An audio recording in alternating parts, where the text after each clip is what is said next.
Keenum has that Viking squad on a 7-game win streak. The Vikings, though, still haven't named him the permanent starter. Max, is the Keenum situation being handled properly? Until now, yes, but at this point, they need to name him the starter for the rest of the season. Case Keenum is not a mirage. He's actually pretty good. And if you look at what the real situation is, Barnwell has a great article about this right now on ESPN.com. You look at what the real situation is. Keenum and Goff, by the way, under Jeff Fisher, looked like bums. But I wonder who's the bum in that situation if neither one of those guys could succeed, given the circumstances on that team, right?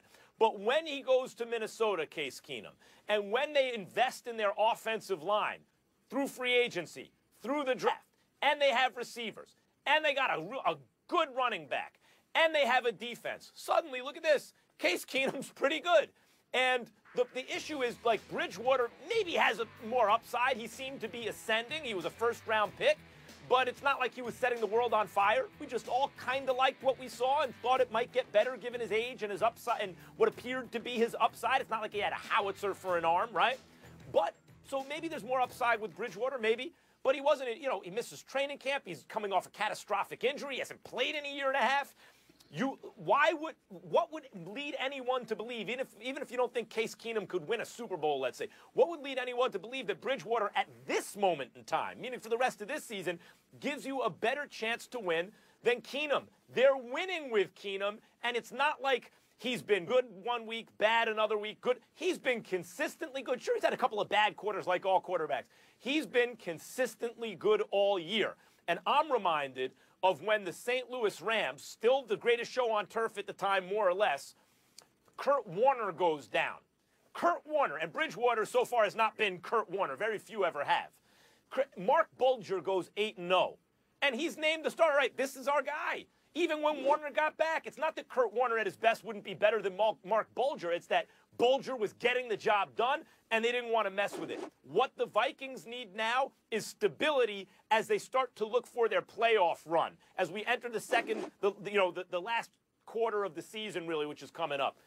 Last quarter of the season. They need that. They need to know this is the quarterback. He has earned that job. For the rest of this year, it should be Case Keenum. Man, please, Tito, get me some tissue.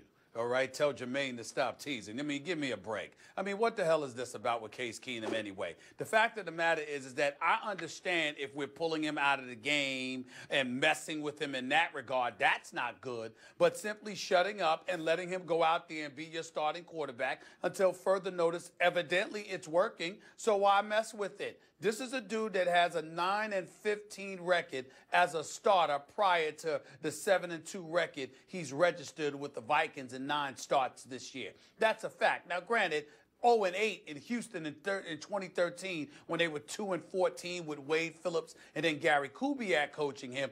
That's a different ball game altogether. Then he was 7-7 under Fisher in late St. Louis and Los Angeles. But here, reality, actually, I think it's a little less than that. He won 2 games somewhere else. But listen, here's the bottom line.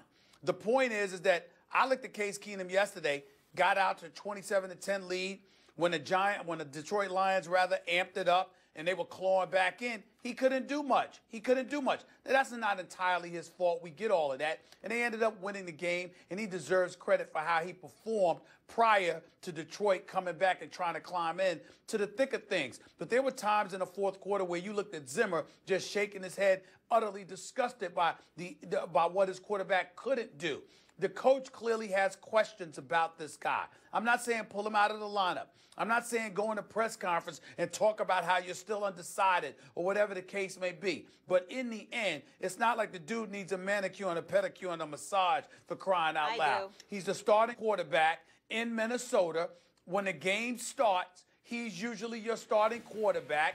That's going to be the case for the foreseeable future. I see no reason why you need to go out there and announce to the world, he's our guy. This is who we're going with for the rest of the year. It's not an issue. They're winning. It's going to be. Yeah, but it's going to be an issue eventually. If they're winning, how do you know? Because people are going to ask him at a press conference. They've already did that. They've been doing that for the last 3 weeks. Right. And it is time. There comes a time eventually where you say, yeah, this is our guy. And I am making the claim today that the time has arrived. if you're waiting for a fall off from Case Keenum, and in fact, I even said yesterday, look, winning a Super Bowl, the Vikings, because of Case Keenum, I put them a notch below the elite teams with elite quarterbacks. Do I think Case Keenum's an elite quarterback? No. But do I think he's capable of winning a Super Bowl on this team? Yes, I do. And let's keep in mind what just happened in Buffalo. When you said he looked disgusted, I didn't see a look of disgust, but okay, maybe you did. Fine.